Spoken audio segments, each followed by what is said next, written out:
Cloud Gaming X. Respect the tech, salute the gamers. Welcome to the Cloud Gaming X channel.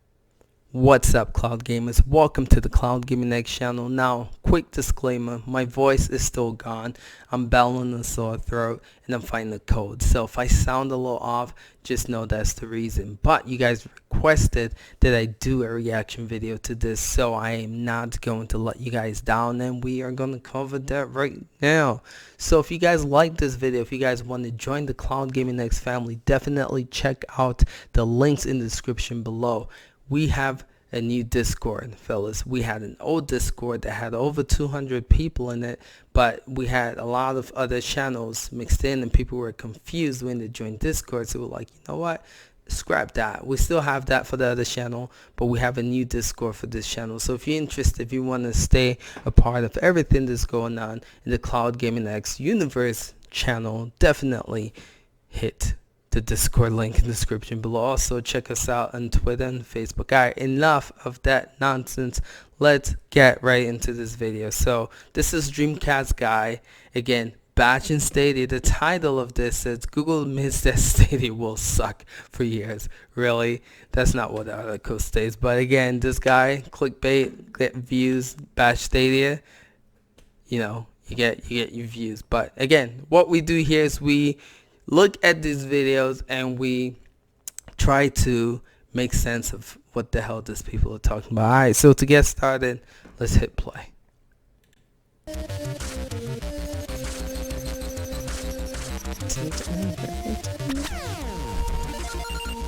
By the way, just I'm a fan of this guy. I watch his stuff, you know, he does cover a lot of Switch. So you see me, you know, jazzing out to this opening. I think it's a dope opening. So I like this guy, but I hate when he talks negatively about Stadia. Alright, let's go. What's up, gamers? DreamcastGuy here, talking today about Google Stadia, because we're coming up, it's about a month before release now, and they're starting to do interviews actually talking about how this is going to work. And honestly, the more they actually get into the details of cloud-only gaming, the more I think that this is going to absolutely fail for at least the next couple of years. Now let's just talk about cloud gaming. It's pretty obvious that, unfortunately, physical hardware is going to eventually go extinct. Things like this. This is a Model 1 Sega Genesis, something that I very much love, and it's also got one of my favorite games in it, Zombies Ate My Neighbors. And I think we have to acknowledge the fact that these style of format, actually having cartridges or discs or maybe even a digital download actually on your PC, these things are going away. And to me, that does suck. I am a collector first and foremost. I like having a real thing to set on my shelf. Okay, you can tell he stated in his previous videos he's a collector. So let's just pause real quick and acknowledge that before the video continues. So he's a collector, right? You see his collection back there. He stated in the past as something that he's terrified about, the fact that his collection is going to go extinct. So I just want to reiterate that in this video just to catch you guys up if you guys haven't watched my other video talking about DreamcastGuy. So let's just keep it moving. It sounds like it's going to be a terrible experience. So let me just actually read some quotes. Basically, today there's been these lines going around about how Google Stadia is actually admitting that the whole hardware, the way these games are going to actually function, is going to suck for quite a long while. Even this opening line is something that just completely crushes any hope I had. So basically, these are all lines that were said. Let's be real, bro. You didn't have zero hope when it comes to Stadia. It's not like you were gonna get this. Like, let's be real, you're not gonna get Stadia. You had zero hope. So he's trying to make it seem like he was actually on the fence to get Stadia, and this is the reason why he's not even gonna dude, you were not even gonna get Stadia to begin with. Don't lie to your viewers. Alright, let's keep going. Well, okay, so this line is awful. I'm going to read all of it so you actually get the full context. But he said, ultimately, we think in a year or two, we'll have games that are running faster and feel more responsive in the cloud than you do locally. This is what Baker said to Edge, regardless of how powerful the local machine is. Now, I read a lot of books, not to sound, I feel like that sentence always sounds weird when I say it, but I enjoy syntax. I enjoy deconstructing language. Just looking at this sentence, it's pretty obvious that what he's saying is, right up front, Google Stadia is going to blow. Bro, nowhere in that sentence does it say Google Stadia is gonna blow. It's not gonna keep up in 2 years. And this makes him look a little more like uneducated, because he's sitting here saying he read books, and then he's kind of reframing what that passage said, and he's completely off. That's not what that passage said. Anyway, let's keep moving. Okay, let's just try and mentally digest that. The thing here is, and I'm trying to keep myself chill, it's aggravating that they expect you to pay an upfront fee for a project that currently is not ready. The games are going to be playing for at least the first year are going to be less functional. They're not going to be as fun. And more importantly, they're not actually going to play the way you might expect. Now let's just talk about something. I am a big fan of Doom, and I was very excited for Doom Eternal. Obviously it just got delayed to 2020, but apparently it's going to be coming out day and date with Google Stadia. When Google Stadia comes out, or whenever Doom eventually comes out, it's going to be coming to Stadia. Okay. Well, what does that mean? It's a fast, fluid, angry shooter. I've actually had a chance to play it. It is a very exciting little game. But what does this mean? Unfortunately, it sounds like you could be dying again and again in the game, and it won't be your problem. Now, this is more than just a delay. Latency has an issue, which is that I have very, very fast internet. I'm actually lucky in the fact that I have an area now that kind of has some pretty steady lines in it. But more importantly, even with the fastest internet connections, I occasionally have hiccups. All right, so he's sitting here saying playing a game in like Doom is going to be frustrating when it comes to Google Stadia because of the latency. And if you guys haven't read the articles about the Doom developers and why they want to bring Doom to Stadia, was because they actually got to try Stadia, Doom running Stadia, and they saw how great it runs, and they're like, all right, yo, we got to make this happen. So they tested it. They saw the capability of Google's infrastructure when it comes to Stadia and how smooth it ran, and that's what motivated them to want to bring Doom Eternal to the platform. And personally, I've tried it, Pac West, and you've seen other people tweet about the experience.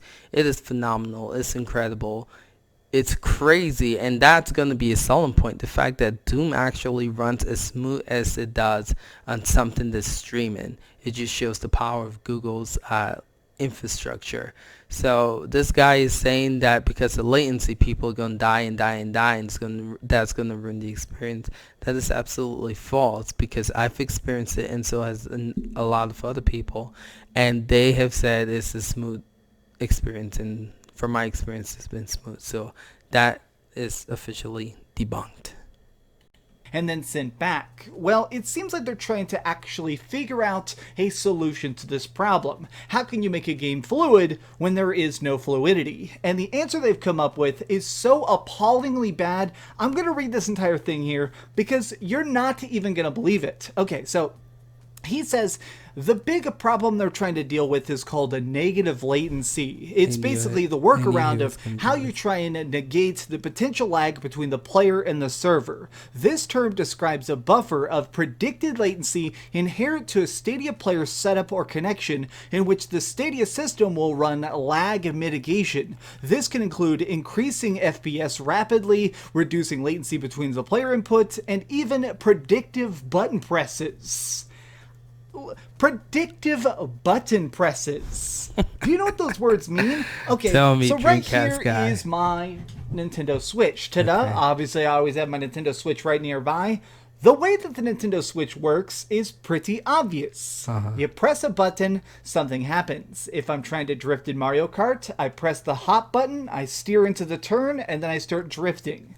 But what happens if there is that delay? What's really going on if the server is unable to actually see that hop, but it knows that I'm supposed to be drifting? If it saw me drift past that last 3 turns, does it go ahead and assume I'm about to do that 4th turn and start drifting for me?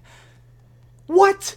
You're literally telling me that the games are going to play themselves. Now, this is just probably a small degree. Oh my Maybe it'll only goodness. happen 1% of the time. But we're literally talking about an age where when you are playing a game, it will have a chance to do something you didn't ask it to do. Maybe it'll do a combo or shoot a shell or do some action you literally did not. Alright, so let's pause for a second. Let me explain to Dreamcast Guy what Google actually means by negative latency. So this is, you're pretty much saying, Dreamcast Guy, that what Google is trying to do is you push an A button and Google AI will know that you push that A button, and to avoid latency, eventually when you're about to come to a place where you've been before, it will automatically push that A button for you, so you won't have to push it. And that's how Google will work on reducing latency.